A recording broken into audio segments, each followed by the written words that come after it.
Hey, what's up, y'all? Happy trade day. Happy trade day. I hope today has started off amazing for you. It's cold out here in Atlanta. I'm sure it is a lot of other places, but I hate cold weather. I absolutely hate it. I woke up this morning, it was 30 something degrees, and I had to go to the gym. I'm just like, Jesus, I threw on my sweater and all that kind of stuff. I just hate it. It's like your bones hurt or something, like when it's cold out. Like, you know me, like I like wearing little to nothing. So, can't do that when it's cold out. So, yeah, I got my workout in today. Um, and my day has been off to a great start. So, I hope it's been the same for you. Did whatever makes you happy. I hope that you're in that gym, staying healthy, eating right, all that good stuff, but still do what makes you happy. What puts a smile on your face, what makes your soul feel good, if that makes sense. So yeah, so I hope that's what we all did today. Um, yeah, so it's warmed up a little bit. So I said I'd come out here to the park and make my trade day post, my trade day video. You feel me?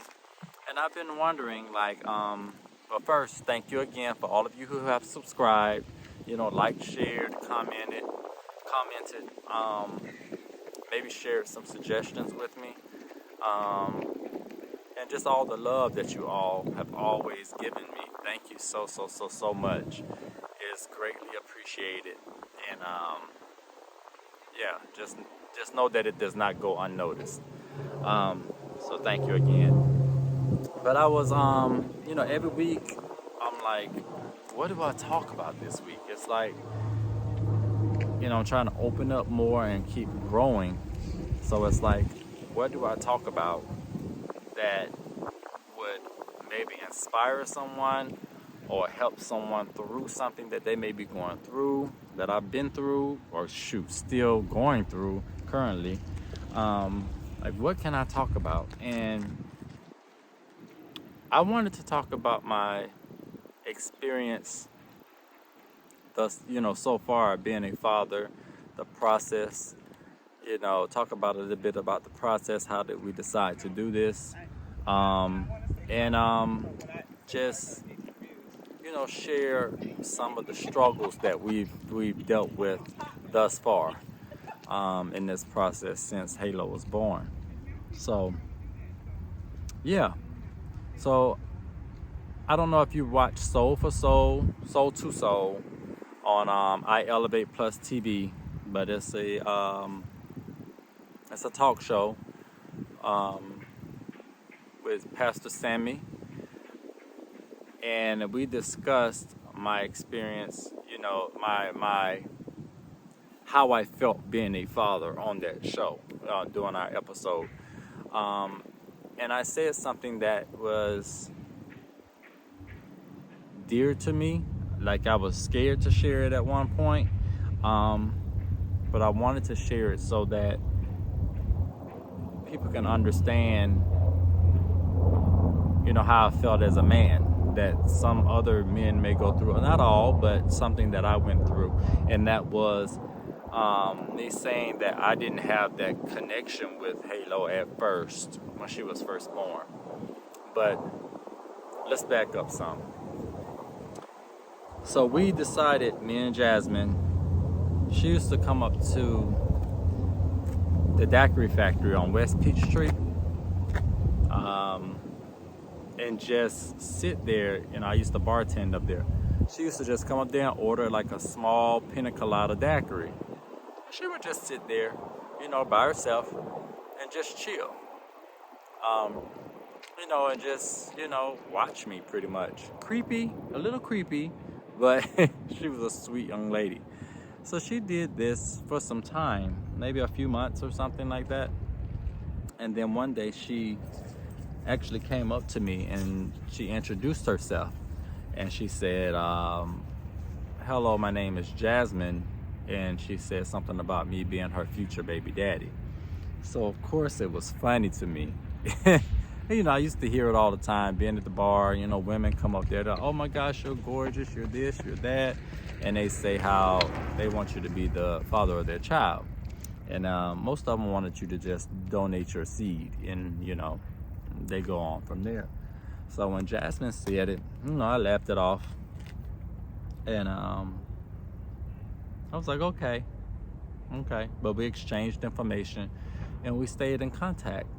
And fast forward a little bit, I was in a relationship, she went through some relationship, you know, um, she had a relationship as well that did not work out or whatever.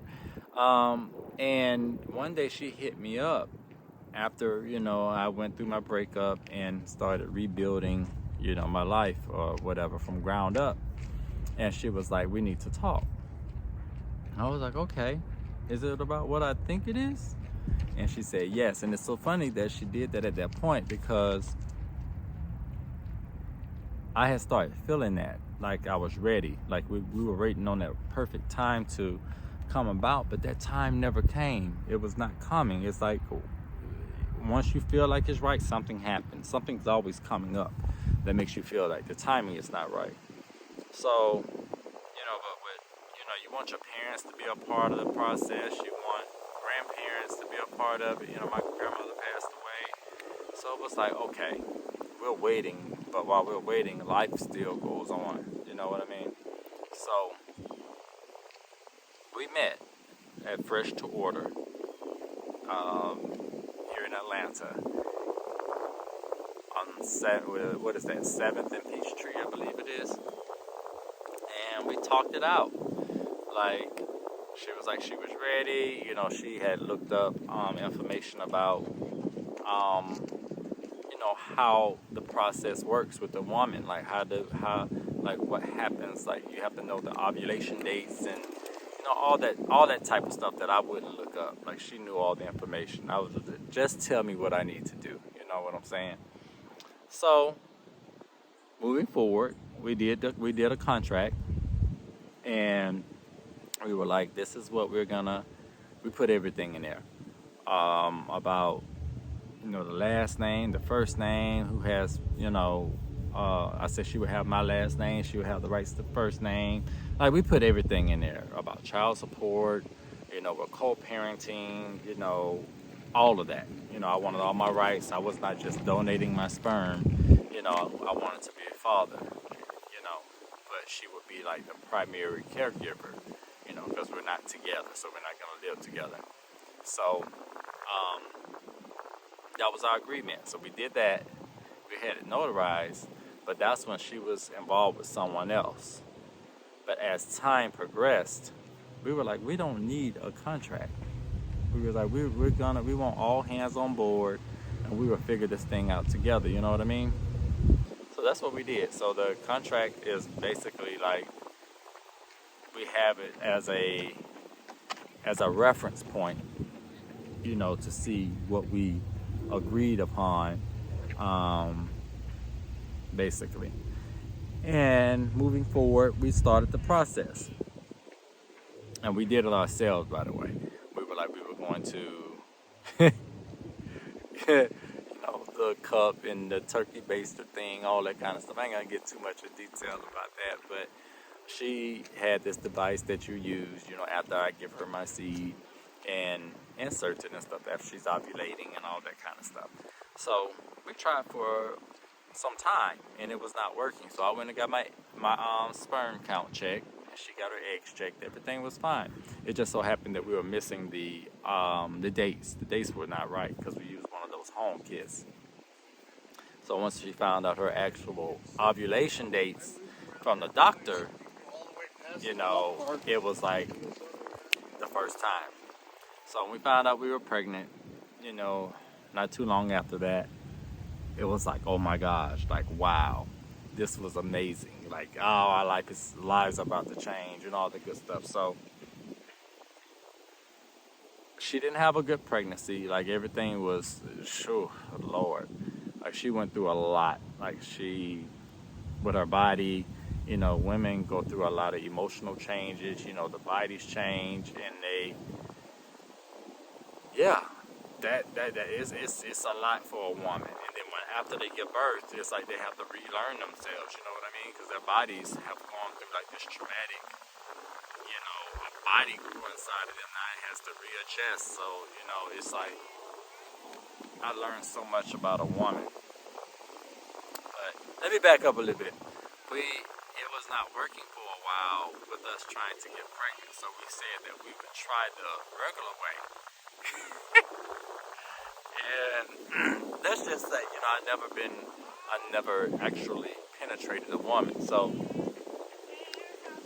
I took a Viagra pill. She don't drink. She was taking shots like of alcohol, and it was like, okay, I'm gonna just go in the bathroom and do what I need to do, and you just let me know when you're ready. Needless to say, she said she was ready, and I did not realize, I did not know the female anatomy like I thought I knew. This is so funny. I know where the booty hole is. You know what I mean? I didn't know how the vagina, like from the back, like where it is and stuff like that. So when it was time for me to try, let's just say I went to the wrong hole. So she was like, oh my gosh, no. It was like, okay. So after that, we were like, no, we can't do this. So we got to do it the other way. So epic fail. I'm glad we didn't do that. So back where we were. So she got pregnant and everything, and the pregnancy, it was just hard. But we got through it. She gave birth on February 20th.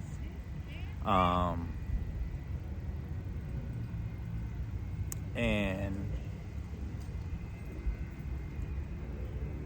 I thought that my life would change like instantly, meaning after the child was born, after Halo was born, I thought that would be like, oh my gosh, my everything.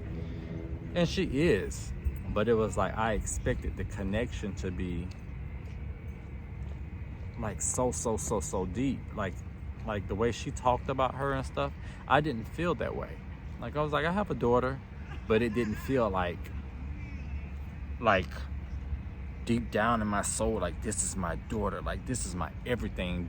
Like every thought that I had would be about my daughter. It wasn't like that for me.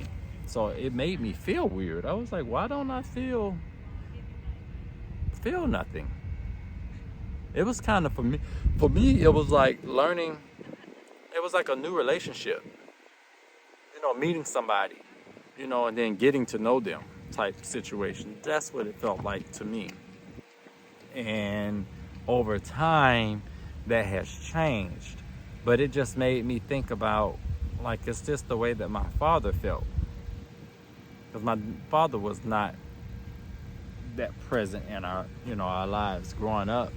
And I was like, is that why it was so much easier for you I asked him for him to walk away, like when him and my mom were on good terms, because you didn't have that connection with us?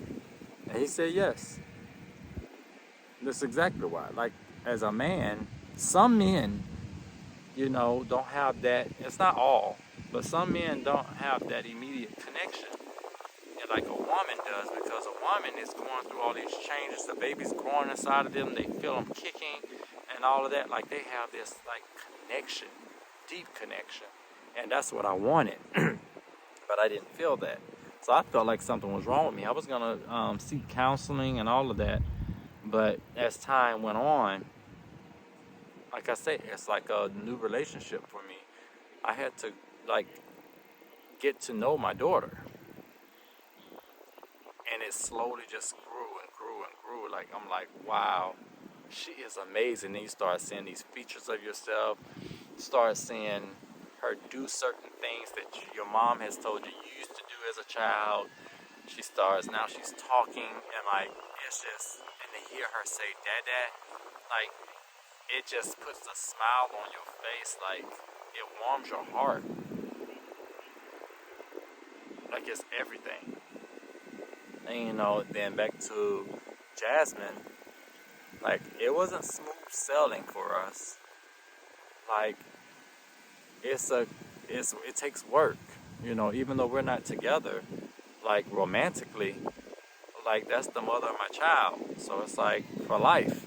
So we have to continue to work through issues. When she gave birth, I mean, she didn't get like professionally diagnosed, but the changes she went through, it seemed like she was going through postpartum, you know, and sometimes she would say or do things to me that would make me feel a certain way, you know, because she felt like she was by herself, you know, overwhelmed, you know, and it's a lot going on. But she was over in Cali, I was in Atlanta, like, so I couldn't be there, like, when she's waking up at night and stuff like that, crying and needs to be fed. Like, I was out there, you know, considerably, you know, a lot, but not every day like she was. So, you know, her wife, my other baby mama, Shar, she filled in that space, you know what I mean? You know, so we all work together as parents to come together and do what was best for Halo. So I'm so appreciative to Shar, you know, for doing that, you know, because she didn't have to, you know, but we all making an agreement that we are family. You got mommy, you got mama, and you got dad. You know what I mean? So just continuing to work through all of those kinks has brought us to such a beautiful place now, where we all laugh and talk, spend time with each other, and with one common goal, and that's to raise our 3 daughters. You know, Harper and Honor, they have their father, and he's present as well. So they really have 4, you know, parents or whatever. So I love it. I love it. But I say I wanted to share that because, one, as a gay man, it is very possible to have your own family. And 2, as a man, you know, that's why I say not all men, but it's possible you may not have that immediate connection with your child at first. And that's okay if you don't. Just get to know them. It'll change. It will change. So I wanted to share that to let you know that, you know, nothing's wrong with you, because that's what I felt. Like something was seriously wrong with me as a person for not feeling a connection to my child. Like, what the fuck? Really? So yeah, but that's about it. So if y'all have any questions concerning parenthood, you know, my experience, you know, so far, I mean, we're only like 20 months in tomorrow, I believe. So, you know, ask away. I'm an open book. Like, you know, I appreciate all the love, and yeah. So just hit me up and talk to me, and we can talk about it. Feel me? So I love you guys. Thank you again so much for subscribing and all that. If you haven't subscribed, please do so. And I plan to keep growing and just get better. Okay? Thank y'all again. I love you. And I hope y'all have a great trade day. And like I always say, let's get it, baby. Whoop, whoop. Yeah. Ow.